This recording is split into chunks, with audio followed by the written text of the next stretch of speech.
Alma sat quietly in the bustling Nairobi airport lounge, her fingers nervously drumming against the worn leather of her travel bag.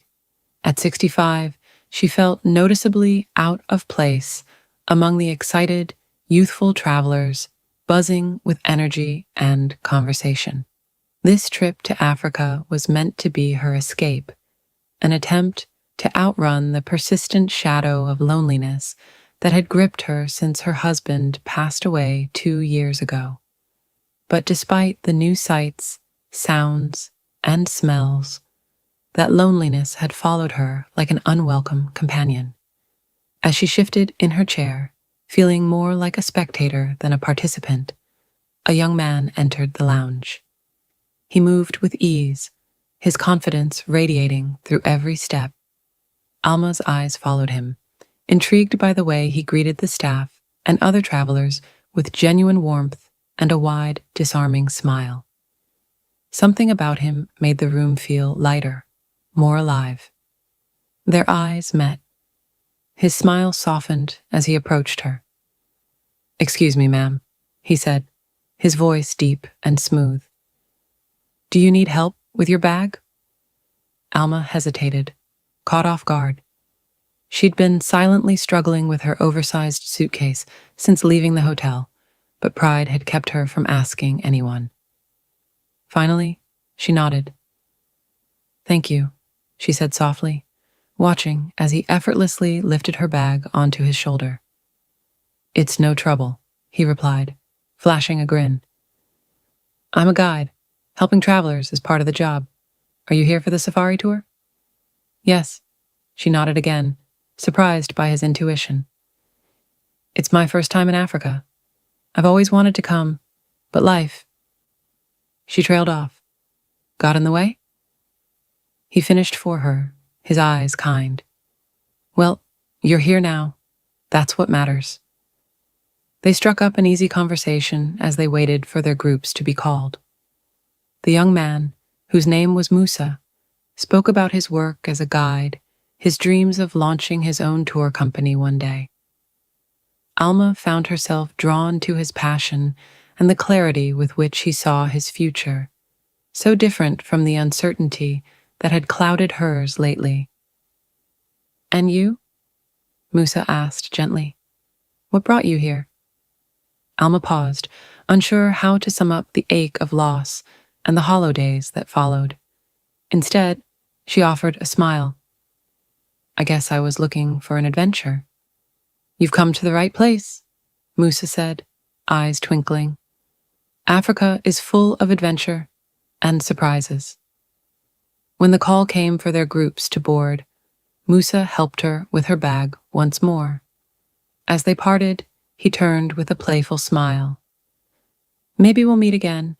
The world has a funny way of bringing people together."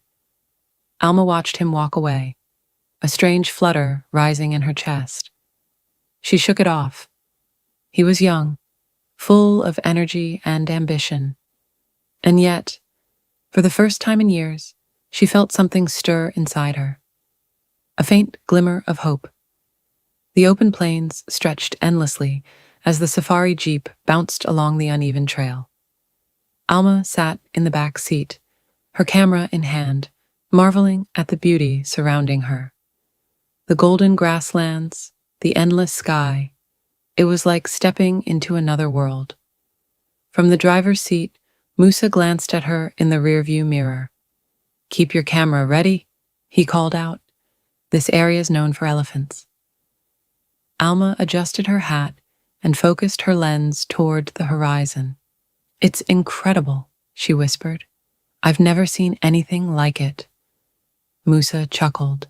"That's the magic of this place. It surprises you when you least expect it."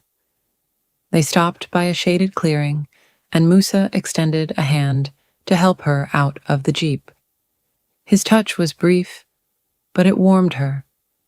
As they walked toward a distant herd of elephants, Alma found herself opening up about her career as a teacher, the joy it once brought her, and the hollow feeling that followed retirement. Musa listened, not just with his ears, but with his heart. When I was younger, he said, leaning against the Jeep, I thought life would get easier with age. But hearing you, I think maybe the challenges just change.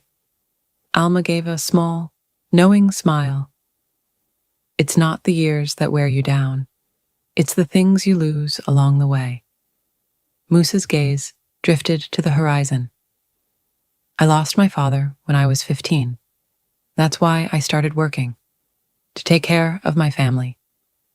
His honesty surprised her. It deepened her respect. You've done well, Musa, she said quietly, to carry that kind of weight and still move forward with so much grace. Their eyes met.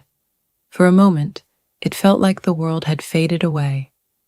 No age gap, no cultural differences, just two souls connecting. That night, the group gathered around a campfire. Laughter danced in the air, but Alma couldn't stop thinking about Musa. When his eyes met hers across the flames, they held a softness that sent a ripple through her. Later, as the stars filled the sky, Musa approached her tent with a tray holding 2 glasses of wine. I thought you might enjoy this, he said, placing it on the table between them. Alma accepted the glass, her fingers brushing against his. You're thoughtful, she said softly. You've been quiet today, Musa observed, thinking about the trip. She nodded. It's been different, in a good way, but complicated. Complicated can be good, Musa said, not pushing her for more. They sat in a peaceful silence, the firelight casting flickering shadows on their faces. Can I ask you something? Alma finally said. Do you ever feel like you're living someone else's life? Musa nodded slowly. After my father died, I felt trapped. Like my dreams didn't matter. But I learned something. The life you want won't find you. You have to chase it. His words struck a chord. I've spent so long being what others needed me to be, she admitted. I don't know who I am outside those roles. You're more than the roles, he said. You're here, exploring. That takes courage. Alma felt seen, truly seen. Without thinking, she reached out and touched his hand. The gesture startled her. I shouldn't have done that. Why not? He asked gently. Because it's inappropriate. Inappropriate doesn't mean wrong, he said, his voice low. Sometimes the things we're told not to want are the ones we need most. He brushed her hand with his fingers again. This time she didn't pull away. When their lips met, it was soft, tentative, yet charged with a quiet urgency. It was a kiss filled with longing, connection, and years of silent ache. The ride back to Nairobi was quiet. The city grew near, and so did the inevitability of goodbye. At the hotel, Musa helped with her luggage. Their eyes met, heavy with unspoken words. Alma tried to speak, but only managed a faint smile. Later that evening, her daughter Claire messaged, Call me when you can. On the phone, Claire's voice was sharp with concern. Are you okay, Mom? I'm fine, Alma replied, though her heart was full of questions she couldn't answer. That night, under the stars, Alma wrote her first letter to Claire. Not about Musa, but about grief, growth, and the rediscovery of herself. Months later, back home, Alma came across an article. Young entrepreneur launches new safari company in Kenya. The photo showed Musa, beaming in front of a safari jeep, his dream now a reality. Alma smiled, her heart swelling with pride and something else, something tender. She closed her laptop, leaned back in her chair, and breathed deeply. Life was unpredictable, messy, full of unexpected turns, but for the first time in years, she was finally living it.